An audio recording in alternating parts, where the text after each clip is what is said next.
Keystone presenting Viram, truly independent AI homes, 0% no other charges. போரூருக்கே இது புதுசு at Kattupakkam Porur. Thiruma திமுகவை சமூக நீதிக்கான அரசு என்று சொல்வதை இத்தோடு நிறுத்திக் கொள்ள வேண்டும் என வேண்டுகோள் விடுத்துள்ளார் ஆதவ் அர்ஜுனா அவர்கள். டைரக்டா திருமாவை அட்டாக் பண்ணியிருக்காருன்னு எடுத்துக்கலாமா? இதை ஆமாம், டைரக்ட் அட்டாக் தான். குரு மேல சிஷ்யனுக்கு ஏன் கோவம்னு தான் தெரியல நமக்கு. அது வெறுமனே கொள்கை சார்ந்ததா அல்லது வேறு ஏதாவது ஒரு விஜயோட கூட்டணிக்கு வர மறுக்கிறதால வந்த கோவமானு நமக்கு தெரியல. எப்படி பார்த்தாலும் ஆதவ் அர்ஜுனா சொல்வது ஒதுக்கி தள்ள முடியாத ஒரு கருத்து. இன்றைக்கி திராவிட முன்னேற்ற கழக அரசு பதவியில் இருக்கும் பொழுது தலித் மக்களுக்கு எதிரான கொடுமைகள் அதிகரிக்கும் பொழுது அதை தடுப்பதற்கு அரசு எடுக்கக்கூடிய நடவடிக்கை என்பது ஒரு புறம், காவல்துறையும் சிவிலியன் நிர்வாகமும் எடுக்கக்கூடிய நடவடிக்கை என்பது ஒரு புறம். திமுகன்ற கட்சி களத்தில் இறங்கி இந்த தீண்டாமை கொடுமைக்கு எதிராக தலித் மக்களுக்கு கிடைக்கக்கூடிய அநீதிகளுக்கு எதிராக என்ன செய்தது? எத்தனை இடங்களில் திமுகவை சேர்ந்த பிரமுகர்கள் ஆதிக்க சாதி பிரதிநிதிகளாக இருந்து கொண்டு தலித் மீதுகளான தாக்குதல்களை ஊக்குவித்துக் கொண்டிருக்கிறார்கள். கோவில்களுக்குள்ள தலித்துகள் போக முடியாத இடங்களில் ஆதிக்க சாதி அமைப்புகளுக்குள்ள பிரதிநிதிகளாக இருப்பவர்கள் திமுகவை சார்ந்தவர்களாகவும் இருக்கிறார்கள். அவங்க மட்டும் இல்லை, அவர்களாகவும் இருக்கிறார்கள். இனிமேல் திமுகவுக்கு சர்டிஃபிகேட்லாம் கொடுக்க வேணாம். மதவாத பாஜகவை எதிர்த்து திமுக நிற்கிறது, அதனால் நாங்கள் திமுகவோட நிற்கிறோம், அதோடு நிறுத்திக்கிட்டோம். திரும்ப இது சமூக நீதிக்கான அரசுன்னு சொல்கிறத திரும்ப நிறுத்தி கொள்ள வேண்டும் என்பதை ஆதவோட கருத்தை நானும் வழிமொழிகிறேன். அதான் உண்மை. இன்னைக்கு இது வருத்தத்தோடு பதிவு செய்ய வேண்டிய உண்மை. ஏடிஎம்கே பிஜேபி அலையன்ஸ் மட்டும் பத்தாது, விஜயும் உள்ளே போகணும்னு பிஜேபி விரும்புது.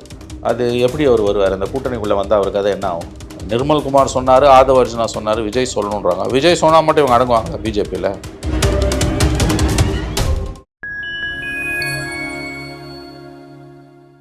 வணக்கம், நான் உங்கள் சங்கீத் துகன். நம்ம சிறப்பு நிகழ்ச்சியில் நம்மோடு இணைந்திருக்கிறார் மதிப்பிற்குரிய மூத்த பத்திரிகையாளர் திரு மணி அவர்கள். வணக்கம் சார். சார் வணக்கம். திருமா திமுகவை சமூக நீதிக்கான அரசு என்று சொல்வதை இத்தோடு நிறுத்திக் கொள்ள வேண்டும் என வேண்டுகோள் விடுத்துள்ளார் ஆதவ் அர்ஜுனா அவர்கள். டைரக்டா திருமாவை அட்டாக் பண்ணியிருக்காருன்னு எடுத்துக்கலாமா? இதை ஆமாம், டைரக்ட் அட்டாக் தான். குரு மேல சிஷ்யனுக்கு ஏன் கோவம்னு தான் தெரியல நமக்கு. அது வெறுமனே கொள்கை சார்ந்ததா அல்லது வேறு ஏதாவது ஒரு விஜயோட கூட்டணிக்கு வர மறுக்கிறதால வந்த கோவமானு நமக்கு தெரியல. எப்படி பார்த்தாலும் ஆதவ் அர்ஜுனா சொல்வது ஒதுக்கி தள்ள முடியாத ஒரு கருத்து. முழுவதும் அந்த கருத்தை நம்ம ஒதுக்கி தள்ள முடியாது. ஏன்னா இன்றைக்கி தமிழ்நாட்டில் தலித்துகளுக்கு எதிரான கொடுமைகள் நாளும் பொழுதும் அதிகரித்து கொண்டிருக்கின்றன. அது ஒரு சீரியஸான இஷ்யூ. இன்ஃபேக்ட் இந்த ஸ்டாலின் அரசாங்கத்துடைய மிகப்பெரிய குறைபாடுகளில் ஒரு குறைபாடாக நான் காண்பது தலித்துகளுக்கு எதிராக நடக்கக்கூடிய கொடுமைகளை அவர்கள் தடுக்க தவறியது. காவல்துறையும் சிவில் நிர்வாகமும் அரசு அதிகாரிகளும் கட்டமைப்பு ரீதியாக தலித்துகளுக்கு எதிராக நிற்கிறார்கள். ஆதிக்க ஜாதிகளுடைய அட்டகாசங்கள் அட்டூழியங்கள் தலித் மக்களுக்கு எதிராக இழைக்கப்படும் பொழுது சட்டத்தின் பார்ப்படி நிற்க வேண்டிய அரசியலமைப்பு சாசனம் தலித் மக்களை பாதுகாப்பதை அடிப்படை கடமையாக சொல்லுகிறது. அந்த கடமையை தவற விட்டுவிட்டு தமிழக காவல்துறையும் சிவில் நிர்வாகமும் இன்றைக்கு ஆதிக்க ஜாதிகளின் பக்கம் நின்று கொண்டிருக்கின்றன என்பதற்கு ஏகப்பட்ட உதாரணங்களை நம்மால் சொல்ல முடியும். நீதிமன்றங்களின் உத்தரவை மீறியும் ஆலயங்களுக்குள் தலித்துகளை அழைத்து செல்ல முடியாத நிலைமை இன்றைக்கும் சில இடங்களில் இருக்கிறது. தலித் குடியிருப்புகள் மீதான தாக்குதல், வேங்கவேல் இன்சிடென்ட்லாம் இன்ன வரைக்கும் அந்த பகுதிக்குள்ளே நம்மளால் போக முடியல. பாதிக்கப்பட்ட மக்களை குற்றவாளிகளாக்கக்கூடிய கொடுமை நடந்துகிட்டு இருக்கு. போலீஸ் இன்னும் ஊரை சுற்றியே இருக்கு, உள்ள சுற்றி தான் இருக்காங்க. அதே மாதிரி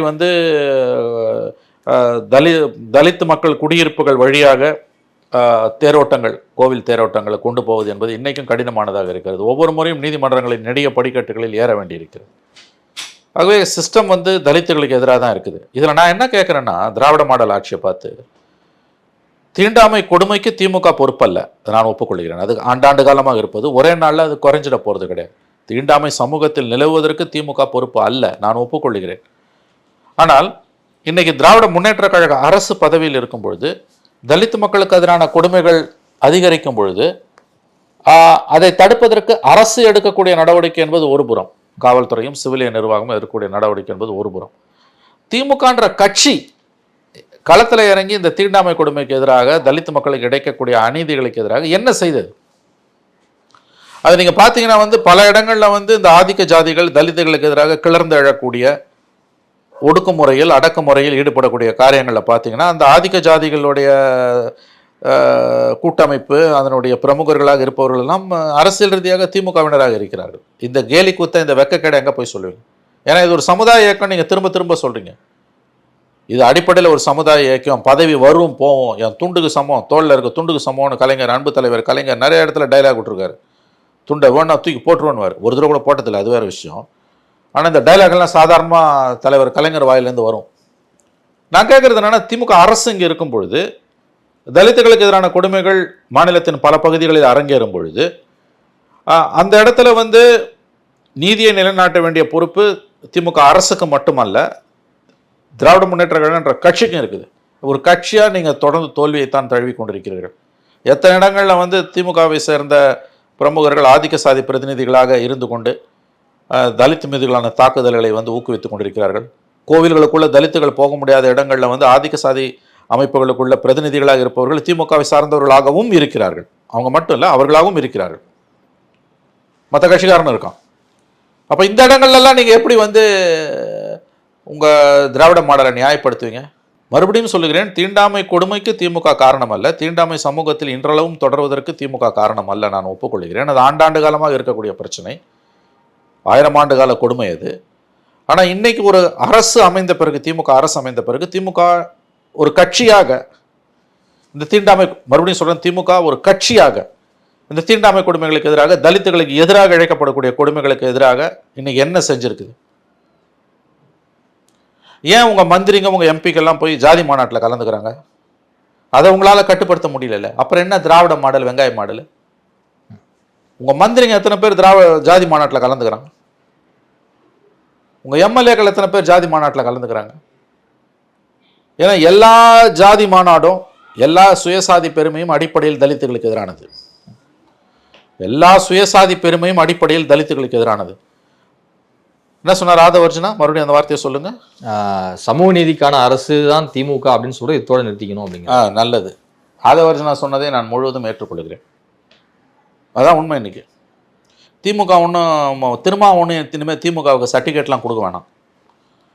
மதவாத பாஜகவை எதிர்த்து திமுக நிற்கிறது, அதனால் நாங்கள் திமுகவோட நிற்கிறோம், அதோடு நிறுத்திக்கிட்டோம். திரும்ப இது சமூக நீதிக்கான அரசுன்னு சொல்கிறத திரும்ப நிறுத்தி கொள்ள வேண்டும் என்பதை ஆதவோட கருத்தை நானும் வழிமொழிகிறேன். அதான் உண்மை. இன்னைக்கு இது வருத்தத்தோட பதிவு செய்ய வேண்டிய உண்மை.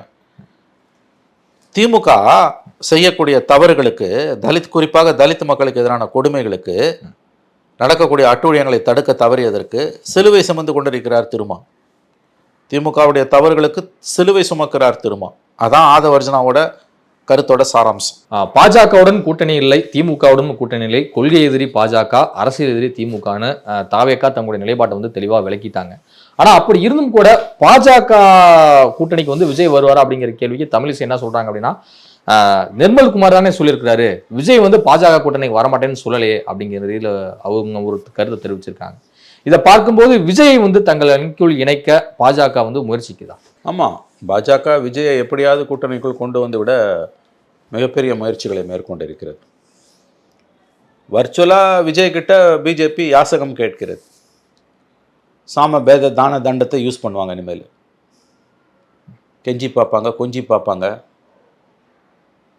உறவாடி பார்ப்பாங்க, மிரட்டுவாங்க கடைசியாக. அதுதான சாம பேத தான தண்டை. அது எல்லாத்தையுமே பயன்படுத்துவாங்க. ஏடிஎம்கே பிஜேபி அலையன்ஸ் மட்டும் பத்தாது, விஜயையும் உள்ளே போகணும்னு பிஜேபி விரும்புது. அது எப்படி அவர் வருவார்? அந்த கூட்டணிக்குள்ளே வந்தால் அவருக்கு அதை என்ன ஆகும்? அவர் போவாரா போகமாட்டாரா நமக்கு தெரியாது. போனார்னா சைபர் தான் ஆவாங்களோன்னு கூட தோணுது. சில சமயம் இல்லை, நம்ம நினைக்கிறது தப்புன்னு தோணுது. ஏன்னா ஆன்டி டிஎம்கேன்றது ஒரு வருஷம் பொறுத்து இன்னும் அதிகமாக இருக்கும்போது ஓட்டு செதறாமல் இருக்கிறதுக்கு கூட்டணியை பலப்படுத்துவாங்க. விஜய் போனார்னா அது என்னவாகும்னு தெரியல. அதனால் இவங்க வந்து நிர்மல்குமார் சொன்னார், ஆதவர்ஜுனா சொன்னார், விஜய் சொல்லணுன்றாங்க. விஜய் சொன்னால் மட்டும் இவங்க அடங்குவாங்களா பிஜேபியில்? அவர் உதட்டளவில் சொல்லுகிறார், உள்ளத்தளவில் சொல்லவில்லைன்னுவாங்க. அப்புறம் காலம் மாறும், கட்டுண்டோம், பொறுத்திருப்போம், விஜய்க்கு நல்ல புத்தி வரும்னுவாங்க. எதுவுமே இல்லைன்னா கடைசியில் திட்டுவாங்க. அதனால் இன்னும் ஒரு வருஷம் இருக்குது. அவர் போக மாட்டார்னு தான் நான் நம்புகிறேன். அதுக்கு வாய்ப்பு குறைவு. முழுவதும் ஒதுக்கி தள்ள முடியாது. விஜய் அதிமுக பாஜக கூட்டணிக்கு போக மாட்டார் என்று தான் நான் உறுதியாக நம்புகிறேன். ஆனால் அரசியல் நம்ம முடியாதும் அறுதிட்டு உறுதியாக நம்ம கழுத்து போட்டு கொடுக்க முடியாது. எது வேணாலும் நடக்கலாம். வாய்ப்பு குறைவுன்னு மட்டும் சொல்லலாம். ஆனால் அதிமுகவும் பாஜகவும் பகிரத பிரயத்தனம் செய்கிறார்கள் விஜயை தங்கள் அணிக்கு கொண்டு வருவதற்கு. அது உண்மை. 2026 திமுகவை நிச்சயமாக விஜயால் வீழ்த்த முடியும், வீழ்த்தியே தீர்வார் அப்படின்னு சொல்றாங்க தாவேக்கா நிர்வாகிகள். நேற்று ஆதவர்ஜுனாவும் தெளிவாக வந்து சொல்றாரு, நிச்சயமா திமுக ஆட்சி வீட்டுக்கு அனுப்புதான் நோக்கம் அப்படிங்கிற மாதிரிலாம் குறிப்பிடுறாரு.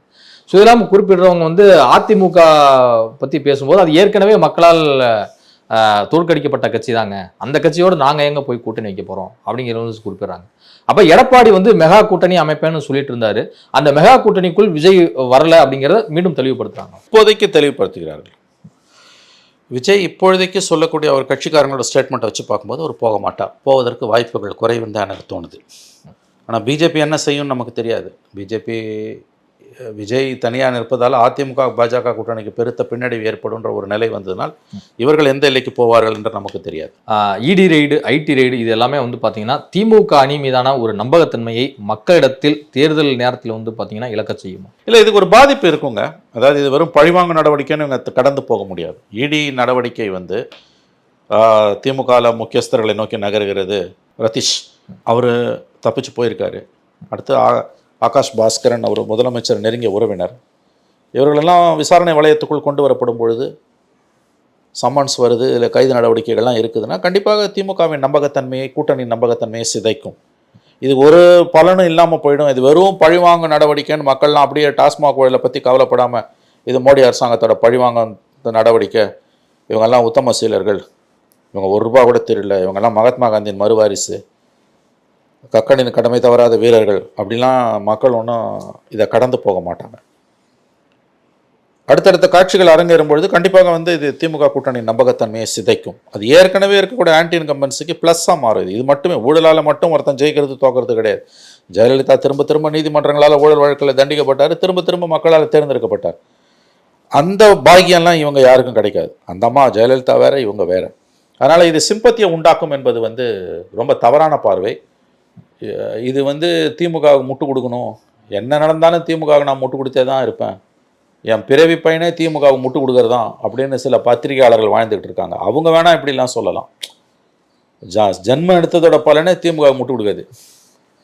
திமுக அதாவது பரம்பரை திமுக காரன்னு என்னம்மா கூறாயான்றதை நம்ம வேலை என்ன பிரமாதமாக செய்கிறான், நம்மளோட பிரமாதமாக கூறாயான்னு நினைக்கிற அளவுக்கு இவர்கள் திமுக முட்டு கொடுக்கிறார்கள். 3 தலைமுறை திமுக காரர்கள் நினைக்க முடியாத, அவர்கள் பேச துணியாத பேச்சுக்களை இவர்கள் பேசிக் கொண்டிருக்கிறார்கள். எதற்காக இவர்கள் இந்த அளவுக்கு ஒரு பாவத்துக்கு, அதர்மத்துக்கு, அட்டூழியத்துக்கு துணை போகிறார்கள் என்பது எல்லோருக்கும் தெரிந்த விஷயம்.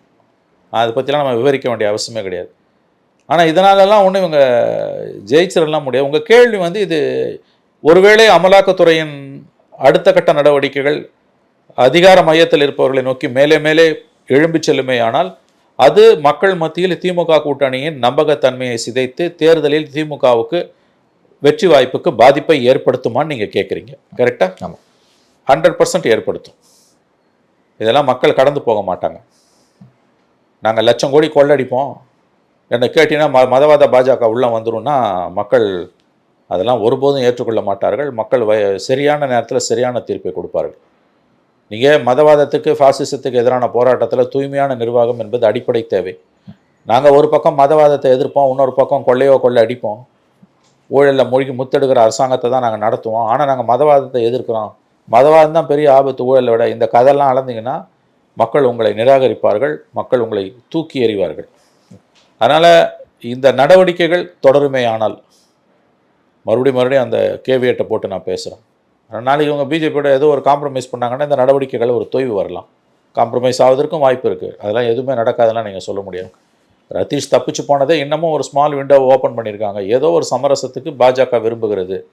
இல்லாட்டி ரதீஷை அரெஸ்ட் பண்ணுறதுனா அது ஒன்றும் பெரிய மேட்ரு கிடையாது. தப்பிச்சு போகலாம் அலோவ் பண்ண மாட்டாங்க. தப்பிச்சு போக மோடி அரசு அலோவ் பண்ணுதுன்னா அவங்க ஏதோ ஒரு விதத்தில் திமுகவோட ஏதோ ஒரு சமரசத்துக்கு இன்னமும் ஒரு சிறிய கதவை, ஜன்னலை திறந்து வைத்திருக்கிறார்கள். அதனால் அதெல்லாம் வந்து உங்களுக்கு அப்படி நடக்காமல் எல்லாம் ஃபைனலி கொலாப்ஸ் ஆகுதுன்னா மட்டும்தான் அடுத்தடுத்த நடவடிக்கைகள் நோக்கி அது போகும். தொடர் நடவடிக்கைகள், அமலாக்கத்துறையின் தொடர் நடவடிக்கைகள் இதை விட அதிகமாக போனால் கூட ஒன்று சிம்பத்தியெல்லாம் வரவே வராது. இவரே உங்கள் பல்வேறு கருத்து உங்களுக்கு நன்றி சார்.